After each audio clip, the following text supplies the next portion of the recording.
नमस्कार, मैं हूं साधना भारती, भारतीय ओबीसी महासभा की मुख्य संयोजक। बाबूजी कल्याण सिंह जी से मेरा खून का रिश्ता है। जब बाबूजी ने विशैली बीजेपी से अलग होकर राष्ट्रीय क्रांति पार्टी बनाई थी, तब मैं बाबूजी के आमंत्रण पर राष्ट्रीय क्रांति पार्टी की विशाल रैली को बतौर मुख्य वक्ता संबोधित करने कासगंज के 12 पत्थर मैदान आई थी। बाबूजी कल्याण सिंह जी कमंडलवादी होने के साथ साथ मंडलवादी भी थे। बाबूजी ओबीसी को संख्या बल के अनुपात में सभी जगह हिस्सेदारी दिलाना चाहते थे और लोकतंत्र को लूटतंत्र के लुटेरे मुट्ठी भर मनुवादी गॉड से पूजकों से बचाना चाहते थे। सन 2009 के लोकसभा चुनाव में शोषणवादी भाजपा से अलग होकर बाबूजी कल्याण सिंह जी ओबीसी लोधी राजपूत बाहुल्य एटा लोकसभा क्षेत्र से निर्दलीय चुनाव लड़े थे और लाखों वोटों से जीतकर एटा से लोकसभा सांसद भी बने थे। वर्तमान में एटा लोकसभा क्षेत्र के अंतर्गत ओबीसी लोधी राजपूत समाज के 4 विधायक भी जीते हुए हैं। ओबीसी लोधी राजपूत बाहुल्य एटा लोकसभा क्षेत्र के अंतर्गत ही अमापुर आता है, जहां 29 मार्च 2026 को बाबूजी कल्याण सिंह जी की प्रतिमा लगाने की भी अनुमति नहीं दे रहा था विशैली बीजेपी का ओबीसी विरोधी योगी शासन और पुलिस प्रशासन।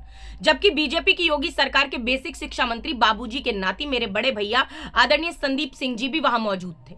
साथ ही बाबूजी के सुपुत्र और एटा के पूर्व बीजेपी सांसद आदरणीय राजवीर सिंह राजू भैया जी, सम्मान्य सांसद साक्षी जी महाराज, सम्मान्य सांसद मुकेश राजपूत जी सहित कई आदरणीय ओबीसी लोधी राजपूत विधायक, पूर्व सांसद भी मौजूद थे।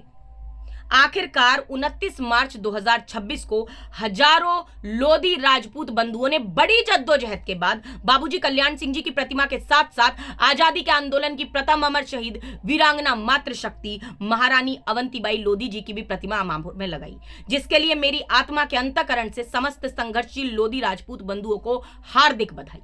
ओबीसी विरोधी मनुवादी विशैली बीजेपी वालों कान खोलकर सुन लो, अब समस्त ओबीसी लोधी राजपूत बंधु जाग रहे हैं। बाबूजी कल्याण सिंह जी का घोर अपमान करने वाली ओबीसी विरोधी विशैली बीजेपी को त्याग रहे हैं। उत्तर प्रदेश और मध्य प्रदेश सहित पूरे देश में लोधी राजपूत समाज करोड़ों की संख्या में वास करता है।